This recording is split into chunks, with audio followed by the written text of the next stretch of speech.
You ever have one of those days when a single phone call just cracks your whole life wide open? I mean, you think you're in control, right? Got the job, the big house, the perfect everything, but sometimes it takes three little words from your own kid to make you see how lost you really are. That was me, Henry Blake, a guy who could move millions with a handshake but missed the most important signs right under my own roof. The day my daughter called me from home, her voice small and scared, saying, "Dad, my back really hurts." I was sitting in a glass tower downtown, pretending to be important. But let me back up a sec. Most mornings in our house played out like clockwork. Expensive coffee brewing, marble floors gleaming, my wife Samantha floating through in a white dress. All crisp and polished like the cover of some lifestyle magazine. And me already buried in the financial news, tie perfect, not a hair out of place. But behind all that shine, man, it was empty. My little girl Leah, just 8 years old, would be down on the floor, helping her 3-year-old brother Eli get dressed, careful and patient, like she was holding the whole house together with her tiny hands. Samantha, though, she was always halfway out the door, some appointment, some party, the clack of her heels the last thing you'd hear before silence fell over the place. If you listened close, you could almost hear the walls sigh. The first time I really saw it, was after that call. I'm not proud to admit it, but when Leah's message flashed on my phone, I almost let it go to voicemail. I was in the middle of closing a deal, all eyes on me, but something in my gut just twisted. I picked up, and on the other end, her voice was shaky. Barely a whisper. "Dad, my back hurts. I can't hold Eli anymore." Then, chaos. A crash, a scream, Eli crying. The line went dead. In that moment, nothing else mattered. Not the boardroom. Not the deal. Nothing. I tore out of there like a man possessed. I drove through sheets of rain, heart pounding in my ears, trying to call back over and over. The house was dark, the front door blown wide open, water everywhere. I found Leah on her knees in the kitchen, milk and broken glass all over the floor, Eli clinging to her back, both of them scared and soaked. She looked up at me, eyes huge, hands shaking, and said she didn't want the floor to be dirty so Mommy wouldn't get mad. That right there, it just about broke me. The hospital said she was fine, just exhausted. A little banged up from doing too much.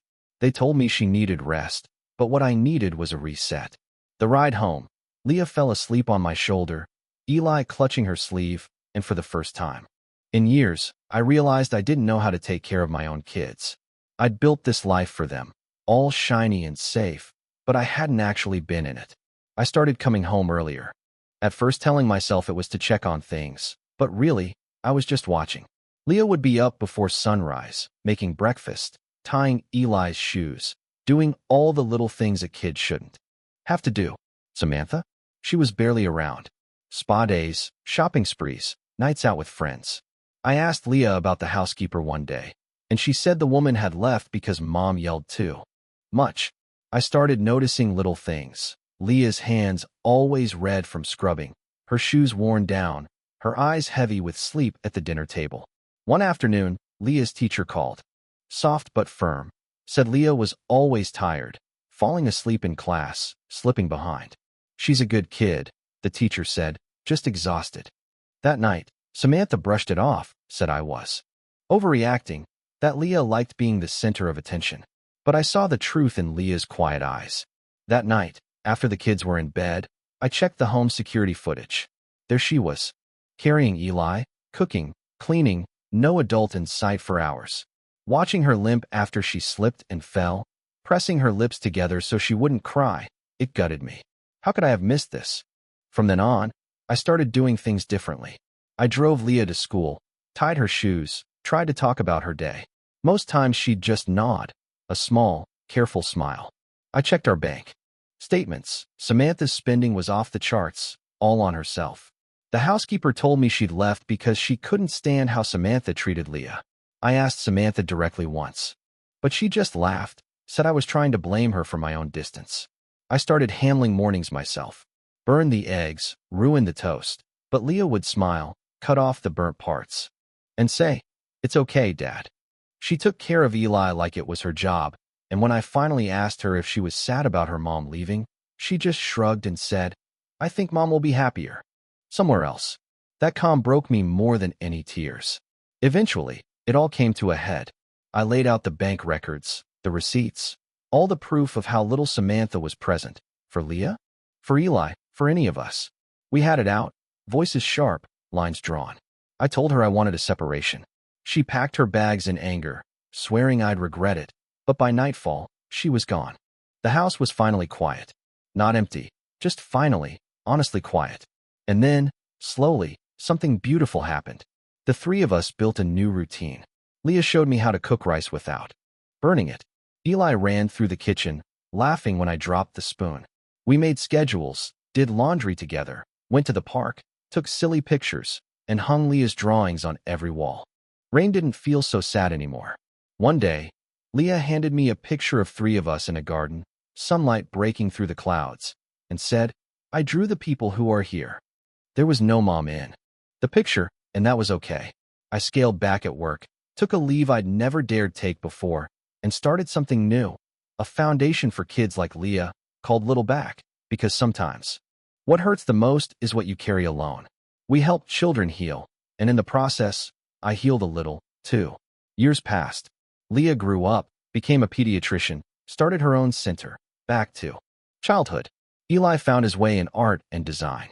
One afternoon, Leah brought me the paperwork to sign the foundation over to her, and I realized the most important legacy I'd ever leave wasn't in stocks or buildings or bank accounts. It was in those two kids, standing under the rain, learning that even the heaviest storms can end with sunlight if you don't have to stand alone.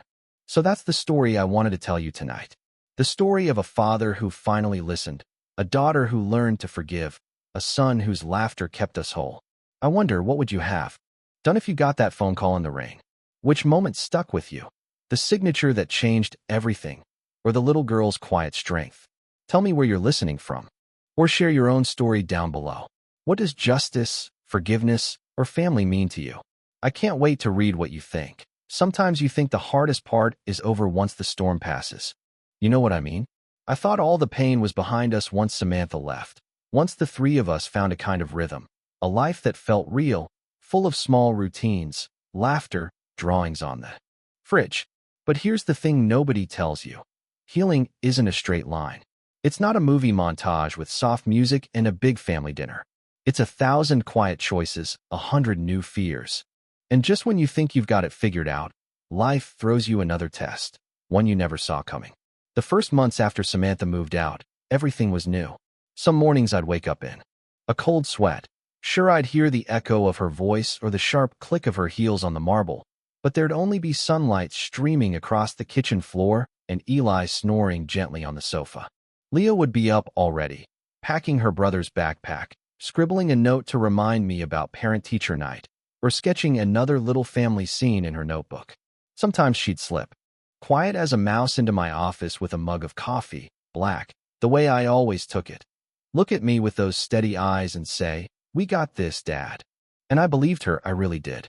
We were happy, or as close to it as I'd ever been. Weekends at the park, movie nights with microwave popcorn, Leah showing Eli how to tie his shoes, both of them teaching me how to boil pasta without making it stick. I'd catch myself smiling for no reason, watching them dance in the living room, the world outside completely forgotten. But if I'm being honest, there were cracks I was too afraid to look at, shadows in the corners of our peace. One evening, about a year after the separation, I got a letter in the mail. No return address, just my name in Samantha's handwriting. I stared at it for a long while before I opened it. Inside was a short note. No anger, no accusations, just a single line. "I hope you're all right. Tell Leah and Eli I think of them." That was it. I didn't show it to the kids.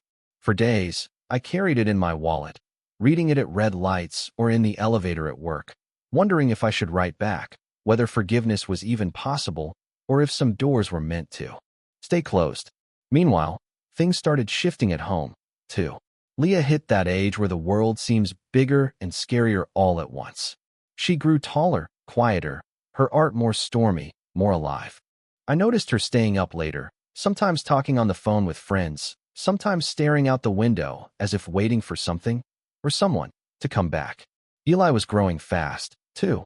All wild hair and dirty sneakers. always asking questions about everything. Why the sky changed color at sunset, why some families had two moms or no dads, why his mom never called. I tried my best to answer, but there were things I just couldn't say, things I didn't know how to admit. One rainy afternoon, Leah came home with a bruise on her arm and a look in her eyes I hadn't seen before, something sharp, hurt, almost angry. I asked her what happened, but she shrugged it off. Just roughhousing at school, Dad. It's nothing. But I knew my daughter, and this wasn't nothing. That night, when Eli was asleep, I sat at the edge of Leah's bed, the house quiet except for the soft patter of rain against the glass. You want to talk about it? I asked. She didn't answer at first, just stared at the ceiling, then whispered. Sometimes I feel like I'm too different. Like people can see right through me, and all they see is a broken family. They say stuff, Dad, about Mom leaving, about you always being at work. I try to ignore it, but it's hard. That hit me harder than I'd ever admit. I told her, maybe for the first time out loud, how scared I'd been. How much I'd missed when I thought I was doing everything right. You're not broken, Leah. None of us are. We're just learning, the hard way sometimes. But you're stronger than you know. She turned and, for a second, she was my little girl again. The one who used to hold Eli's hand like she could protect him from the world. But it didn't end there. Life kept coming. Eli started acting out at school, getting in trouble for talking back, refusing to nap. Teachers called, worried about his adjustment. I found myself sitting in the principal's office more than once, my tie crooked, trying to explain that we were still finding our way. There were nights when Leah would slam her door and refuse to come out for dinner, mornings when Eli would burst into tears. For no reason at all. I wondered if I was failing them, if love and stability were really enough, or if the damage was already done. But we kept going. We learned to talk, even about the hard things. We saw a family counselor, sat in a circle, and let ourselves be awkward and angry and scared. We didn't always get it right. There were shouting matches and slammed doors, long silences at the table. But, slowly, we grew closer. We learned new ways to be together. One spring, I took them on a road trip. Just us, a beat-up rental car, snacks in the back seat, music blaring. Her arm, and in that small, cramped car, I realized we'd built something that might last. A family not out of tradition or appearances, but out of choice and love. Of course, life wasn't done testing us. A few years later, Samantha reached out again, this time asking if she could visit, just once, to see the kids, to try and make peace. I hesitated, unsure what was right. I asked Leah and Eli. Gave them the choice. Leah said yes, but only if she could set the rules. That meeting was awkward, full of starts and stops, old wounds and hesitant forgiveness. But when Samantha hugged Leah, pain. We visited Samantha a few more times, carefully, always on our terms. Some days were good, some left us raw, but at least we were honest. And isn't that what family's about in the end? Showing up, even when it's hard, telling the truth even when your voice shakes, leaving the door open just enough for someone to come home if they're ready. Now, as I look back, I know we didn't get everything right. I know there are still scars, still moments of doubt, still rain that sometimes feels endless. But there's also sunlight, Leah painting in her room, Eli cracking jokes in the kitchen, me learning to listen, not just to answer but to really hear. We're not perfect, but we're real. And honestly, that's enough. So if you've made it this far, I hope you see yourself somewhere in this story. Maybe as the father trying to mend what he broke, the daughter searching for her place, the son learning to forgive, or just someone standing in the rain, waiting for the light to break through. Go ahead and tell me, what would you have done differently? Have you ever let someone back in, or found a new beginning after everything fell apart? Drop your story below. Share your thoughts. And remember, sometimes the best families are the ones that fight to be together, even when the world says they shouldn't. I can't wait to hear what you think.